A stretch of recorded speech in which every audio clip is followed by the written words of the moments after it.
Guys, I know you've noticed how this new crop of remakes and reimaginings, all of these movies that are coming out these days, everything is a reboot. You guys have seen this, right?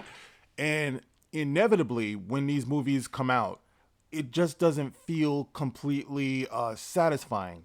I know I'm not alone in this because I've been watching all of you and your commentaries and, things like that. And you ever wonder why that is? Why no one seems to be able to get it right when they do these reimaginings and reboots?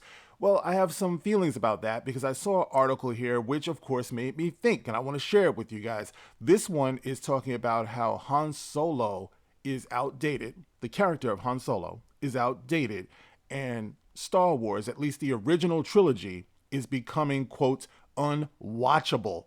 Okay, I don't know how a classic becomes unwatchable, but let's talk about it. This is the Gospel According to Mark with a C. He is I and I am he. Just taking some time to tell you exactly what's on my mind. Okay, so I came across this article. It was on CNET, and it's about a father who is having a moment with his 8-year-old son where he's trying to introduce him to Star Wars, and his son apparently, allegedly, okay, this is the way the father wants to tell the story. Allegedly, his son has a problem with Han Solo. All right, so let's pick up our exciting story at that moment, okay? And he goes on. He says here, his son says, "I don't like that guy." His father says, "What guy?" His 8-year-old son points to Han Solo, okay? Now, this is where his story picks up. The father says, "What the hell's wrong with Han Solo?" I asked, almost defensively, as my son shook his head in disgust. And the son says, "He's just so rude." "That's his thing," I protested. "He's a rogue, a rapscallion. That's his whole thing." Then my son says something that stopped me in my tracks. "She said stop, and he didn't stop." My 8-year-old was referring to Princess Leia and specifically the scene in Empire Strikes Back where Han Solo kisses her for the first time. Don't you love, guys, how these people need to they have this weird need and obsession to go back to the original trilogy to make it seem irrelevant or outdated or problematic, just ignoring the fact that these are classics and they're classics for a reason. Classics tend to be timeless, but because these people can't handle the fact that the so-called sequel trilogy has not gone over as well, and I should say that this dude has already outed himself as a Last Jedi fan earlier on in the article. I'm going to leave that link in the description so you can check it out yourself. All right, so it just tells me right there, that there's an issue here, all right? He's a fan of The Last Jedi, so he needs, just like a lot of them, they need to go back to the original trilogy to try to find problems with it, okay? So, he's referring to the scene in The Empire Strikes Back where Han Solo kisses her for the first time. Never mind the fact that Han Solo is canonically 32 years old when he meets the teenage Leia for the first time. Here we go. My son was actually correct. Leia does tell Han Solo to stop when he starts massaging her hands on board the Millennium Falcon, and Han Solo, in fact, does not stop. Oh my gosh, it's a Me Too moment in a galaxy far, far away.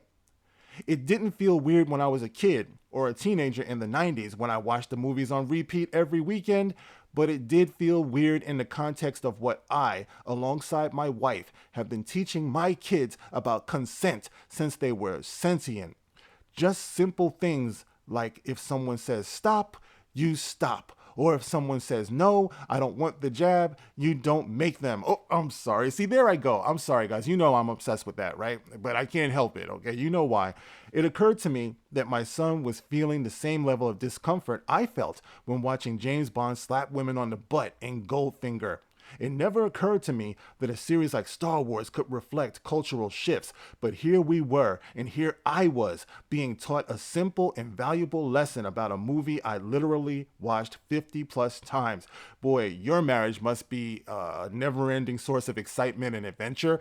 You don't believe in slapping women on the butt as a grown man. Okay, I can tell you, I was married for the better part of 20 years, okay, and I can tell you, the playfulness that went on between a man and a woman. I mean, my ex-wife, I still can't walk past her without there being a chance that she's going to slap my ass. It's just how it is. It's how it's always been.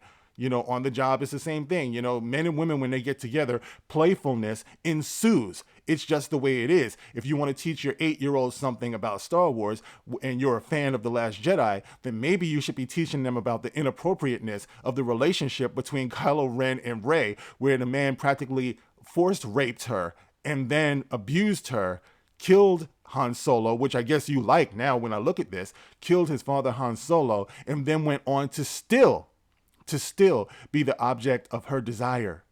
You probably didn't have that talk with him, huh? So it says here, going on. As a friend of mine said after I relayed this story to her, the original Star Wars trilogy is definitely getting close to that unwatchable for new audiences threshold. Unwatchable for new audiences. And you would say this after about, 40 almost years? It's how much? It's been decades since this came out. New audiences over the course of the last 40 years or so? I see, you know what this is? This is the anti-story that I told about my son and the reasons why he did not like the sequel trilogy. And he wasn't any older, probably younger than this kid is now. So he didn't like it because he didn't like the way the characters were being portrayed. He didn't like the story of it all. But this guy is saying that his son is some type of soy boy. I think maybe your son's trying to tell you something else, bruh. Seriously, you better get that rainbow flag ready, because this kid is sitting around saying that he has a problem with the natural cat and mouse game that goes on between women and men and women. Okay, and you're supposed to be married to your wife, and this is the best you can come up with. You can tell your son that no, it's not right that that Han Solo pursued Leia, and he actually, you saw the progression of their relationship. It's not like he just stepped onto the ship and started grabbing her and groping her. You saw the progression of how they became attracted to one another. You saw that happening back in A New Hope, But anyway, it says here, the action scenes were it's unwatchable for new audiences. The action scenes were sluggish. Special effects that once seemed timeless are now showing their age. It's understandable. Empire Strikes Back is over 40 years old at this point. But culturally, that's where Star Wars has aged the worst. We can kick and scream and complain, but ironically, it's a transition that will ultimately take place without our consent.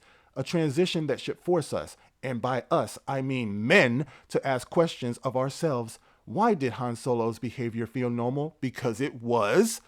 Like I said, anyone who's actually been in a relationship knows you can say all types of things. You so crazy. Oh, stop. No, I hate you. You say all types of stuff within, men and women's relationships or relationships in general. It is normal. So why did it feel so normal? Because it is. Why didn't it feel weird? Why did we take these strange social norms for granted and potentially replicate them in our own interactions with women? It's an opportunity to examine the cues around us with a fresh set of eyes. When our kids tell us something is weird, we should probably listen and potentially learn something in the process.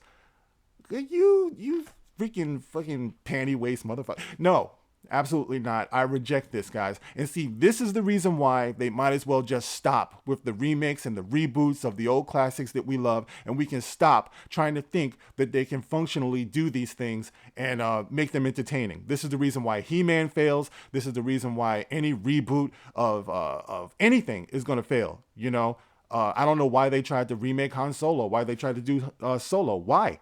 The character is a scoundrel, a rapscallion, as he puts it. So there's no way you can bring this up into this new age of panty waists. Sissies, basically. There's no place for real men. When that movie came out, No Country for Old Men, I think it was called or something, they were right. There's no audience, these people would have you believe, for men. All right, and that's what it comes down to. The same old anti-man, toxic masculinity thing. They have a problem with that. The same way they have a problem with femininity. If you really think about it, they have a problem with men and women. If it's up to them, everybody is supposed to be gay. Everybody is supposed to be bi. That's the only safe way to go about this. So that's where we're going. That's the reason why Indiana Jones 5 is not going to work, because they already tried to attack Indiana Jones for his relationship with Marion in Raiders of the Lost Ark. You just have a problem with that, with men.